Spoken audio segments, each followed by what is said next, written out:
The crowd roared with bloodlust, their faces lit by the flickering orange glow of torches. The massive iron gates of the pit creaked open, revealing the darkness within.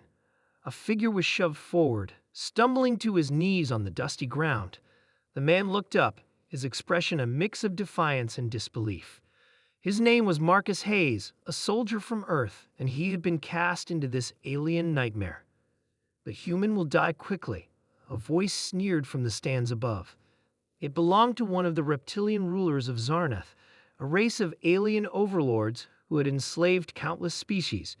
"No one survives the wrath of Calthor, our mightiest dragon."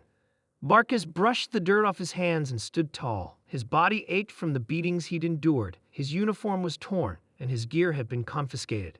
All he had was his wits and the training drilled into him over years of combat. But what troubled him most wasn't the alien audience or their taunts. It was the deep, guttural growl emanating from the darkness ahead. The pit shuddered as something massive stirred within. Marcus squinted, his eyes adjusting to the gloom, just as a colossal creature emerged. Calthor was unlike anything he had ever seen. A towering dragon with obsidian black scales that shimmered faintly like molten metal. Its eyes glowed a menacing gold, and each step it took shook the ground beneath Marcus's feet. The beast unfurled its wings, casting an immense shadow over the pit. The crowd erupted in cheers. They were certain of their champion's victory. Marcus, however, wasn't one to surrender to fear. He analyzed the situation, noting the layout of the pit: jagged rocks, a few scattered bones, and a pool of stagnant water near the far end. No weapons in sight. "Think Hayes," he muttered to himself. "It's just a big lizard, a really big lizard." Calthor roared, the sound reverberating through Marcus's chest. The dragon lunged, swiping with claws the size of scythes. Marcus dove to the side, rolling across the dirt. The claws missed him by inches but left deep gouges in the ground.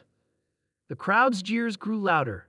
To them, this was mere sport, a spectacle to affirm their dominance over the weak human species. But Marcus wasn't just any human. He had survived wars, endured impossible odds, and carried the unyielding spirit of Earth's defenders. "All right, big guy," Marcus said, circling the dragon cautiously. "Let's see what you've got." Calthor attacked again, spewing a jet of searing flame. Marcus sprinted towards the pool of water, diving in just as the flames engulfed the area. Steam hissed and rose around him as the water boiled, but it saved him from being roasted alive.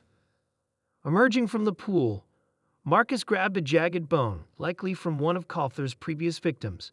It wasn't much, but it was better than nothing. He kept moving, knowing that staying still meant certain death. The dragon's golden eyes tracked him with predatory precision. Calthor slammed its tail into the ground, sending shockwaves that knocked Marcus off balance. The human rolled with the impact, narrowly avoiding another fiery blast. He gritted his teeth. He needed a plan, and he needed it fast. Then he noticed something: the faint glow of molten veins beneath the dragon's scales. Calthor's body radiated intense heat, but those glowing patches, they were thinner, more vulnerable. "That's your weak spot," Marcus whispered. With newfound determination, he began to test his theory. He taunted the beast, throwing rocks and shouting insults to draw its attention. Calthor roared in fury, swiping and snapping its jaws, but Marcus stayed one step ahead. He used the terrain to his advantage, darting behind rocks and dodging flames. Each time he evaded an attack, he edged closer to the dragon. Finally, Marcus saw his chance. Calthor reared back, preparing another fiery assault. Marcus sprinted forward, bone weapon in hand, and plunged it into one of the glowing patches on the dragon's chest.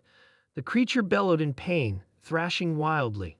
The crowd gasped, their confidence in Calthor's invincibility shaken. But the fight was far from over. The bone had hurt the dragon, but it wasn't enough to bring it down. Marcus clung to the beast's scales as it thrashed, climbing higher despite the heat burning his hands. He reached the base of its neck, where the glow was brightest. "This is for Earth," Marcus growled, driving the bone deep into the vulnerable spot. Calthor let out a final earth-shaking roar before collapsing to the ground. Dust and debris filled the air as the mighty dragon fell, its massive body motionless. Marcus tumbled off, landing hard but alive. The pit was silent. The crowd, once roaring with anticipation, now stared in stunned disbelief. A mere human had done the impossible. Marcus stood, bloodied and exhausted, but victorious. He raised his fist to the sky, a silent declaration of humanity's resilience. "Send your next champion," he called out, his voice echoing through the arena. "We're just getting started." Above the pit, the Zarnath rulers exchanged uneasy glances. This wasn't how the spectacle was supposed to end.